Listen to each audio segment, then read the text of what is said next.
अस्सलाम वालेकुम। कैसे हैं सब लोग।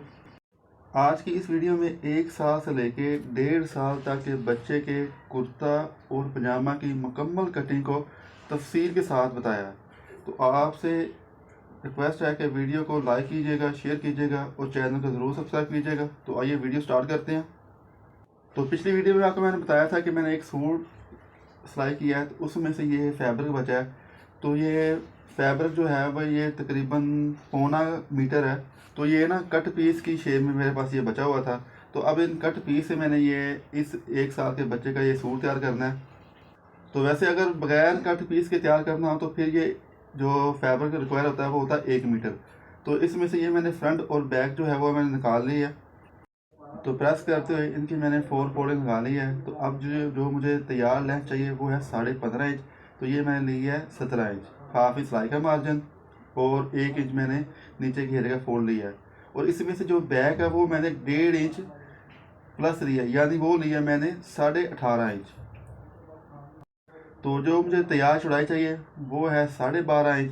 तो 1 इंच प्लस लेते हुए तो ये होगी 13.5 और उसका हाफ होगा 6.25। ये तो 6.25 के हिसाब से ये मैंने चौड़ाई ले ली है। तो इस पे जो अब मैंने लगाना बैंड, उसकी जो लंबाई है वो है 11 इंच। तो अब उस हिसाब से ये मैंने नेक की जो चौड़ाई ली है फ्रंट और बैक पे 1.5 इंच और जो मैंने गहराई ली है वो है 2 इंच। इसके बाद इन दोनों निशानों को गुलाई देते हुए आपस में मिला देना है। और जो बैक नेक का जो निशान लगाया बैक नेक पे हाफ इंच गहराई के हिसाब से इसकी गुलाई दे लेनी है। जो 1 साल के बच्चे का जो शोल्डर होता है वो अमूमन होता है 9.5 से 10। अगर हेल्दी बच्चा है तो उसका आपने शोल्डर लेना है 10 और 1 इंच उसमें यानी कि सिलाई का मार्जिन ऐड कर लेना है। तो उसका फिर अब हाफ ये मैंने लगाया 5.5 पे। तो ये शोल्डर की अब ये डोनी का निशान लगा रहा हूँ। तो बैक और फ्रंट पे मैंने हाफ इंच के हिसाब से ये डोनी लगाई है। और इस डोनी को जो नेक का जो चौड़ाई का निशान है उन निशानों के साथ मिला देना है। तो उसके बाद आर्म होल का निशान लगाना है। तो आर्म होल जो होगी वो होगी 5 इंच। तो ये जो फ्रंट पैनल है ये उसके कॉर्नर पे ये मैंने ये मेजरमेंट रख दी है। और फिर इस तरह गुलाई देते हुए जहाँ 5 आना है इस तरह गुलाई देकर ये निशान 5 आर्म होल के हिसाब से लगा लेना है। यानी आर्म होल जो है वो 5 लेना है। तो इसके बाद फिर ये जो साइड स्लिट है उसका निशान लगाना है, यानी कि जो साइड चाक होते हैं। तो ये मैंने 7 इंच पे ये निशान लगा दिया है। तो उसके बाद अब जो मार्किंग की हुई है उसके मुताबिक अब कटिंग कर लेनी है। तो आपसे रिक्वेस्ट है कि वीडियो को लाइक कीजिएगा, शेयर कीजिएगा, कमेंट कीजिएगा और चैनल पर न्यू है तो चैनल को ज़रूर सब्सक्राइब कीजिएगा। तो ये पार्ट 1 है जिसमें आपको ये मैं कटिंग के बारे में बता रहा हूँ। इंशाल्लाह पार्ट 2 में आपको इसकी स्टिचिंग के बारे में बताऊँगा मैं। तो अब ये आपको मैं जो आर्म होल की मैंने कटिंग किया उसकी पड़ताल करके दिखा रहा हूँ। तो जो बैक पार्ट है वो मैंने उसके ऊपर हाफ इंच सिलाई का मार्जिन रखते हुए इसकी ये मैंने पड़ताल की है। तो ये 5.5 आया। तो हाफ इंच यानी कि ये सिलाई का मार्जिन होगा तो उसके बाद ये 5 तैयार होकर आएगा। तो अब जो फ्रंट पैनल है ये मैंने हाफ इंच के हिसाब से ये मैंने उसकी गहराई दे दी है। तो गहराई देने से फिर ये होगा कि जो बच्चे का जो चेस्ट होगी उस पर जो कपड़ा है वो उभर कर नहीं आएगा, बिल्कुल बैठ कर आएगा।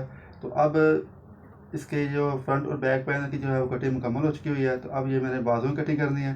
तो अब जो जो कपड़ा बचा हुआ था उसमें ये मैं बाजू की कटिंग के लिए कपड़ा निकालने लगा हूँ।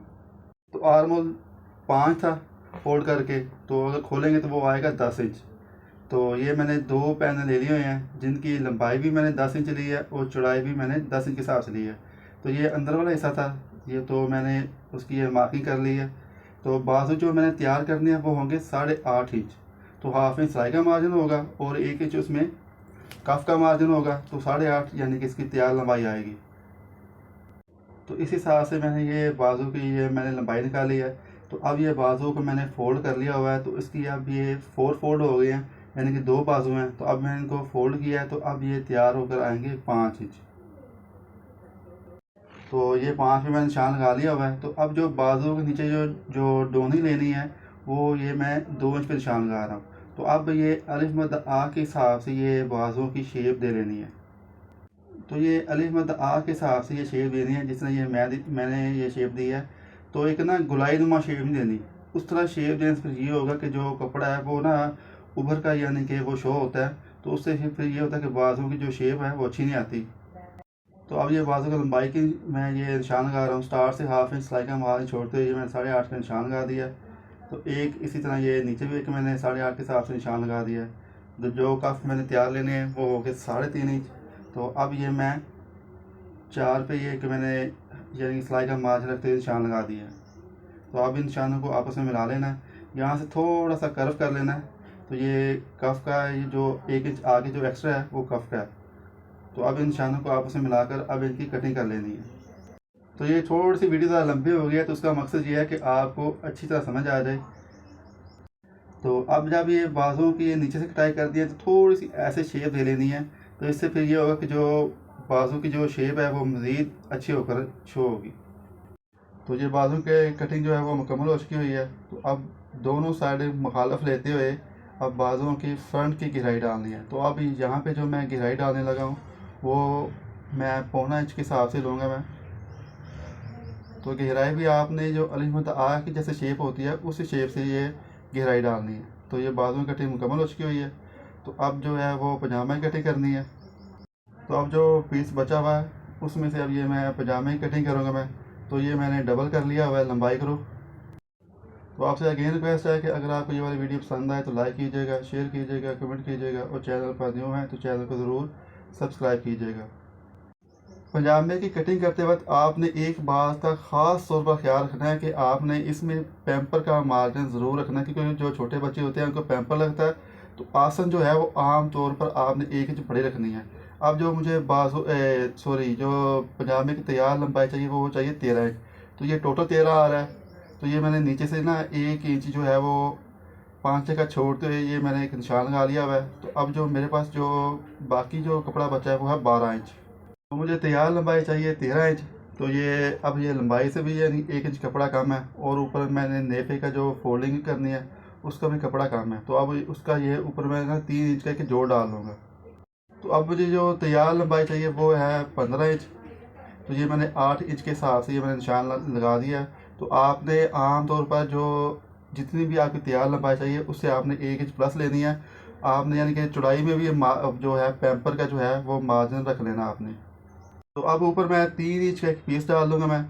तो वो हाफ इंच उसमें यानी कि सिलाई का मार्जिन होगा और जो 2.5 इंच बाकी पीस बचेगा उसमें 1 इंच ये लंबाई में आ जाएगा और 1.5 इंच उसमें ये वो नेफे की फोल्डिंग का होगा। तो अब जो मैंने आसन तैयार रखनी है वो होगी 8 इंच। तो हाफ इंच सिलाई का मार्जिन और 1.5 इंच इसमें वो इलास्टिक का मार्जिन होगा। टोटल ये मैं 10 इंच पे ये मैं आसन का निशान लगा रहा हूँ।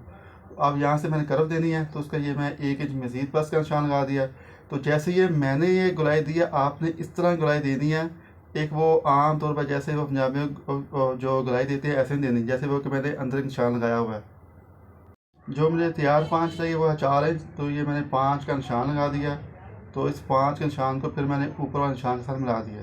तो अब इसकी कटिंग कर लेनी है। तो आपने इस तरह ही गुलाइयाँ देनी है जैसे ये मैंने दी है और जो मैंने आसन में चौड़ाई में मार्जिन रखा है और जैसे ये मैंने गुलाई में कटिंग की है। तो इससे फिर ये होगा, आपको मैंने स्टार्ट में पिक्चर दिखाई हुई है बच्चे को पहनी हुई कि उसमें जो पजामा है वो बिल्कुल उसे यानी कि फिट और लूज़ आया। मिलते हैं नेक्स्ट वीडियो में, उस वक्त तक अल्लाह हाफिज़।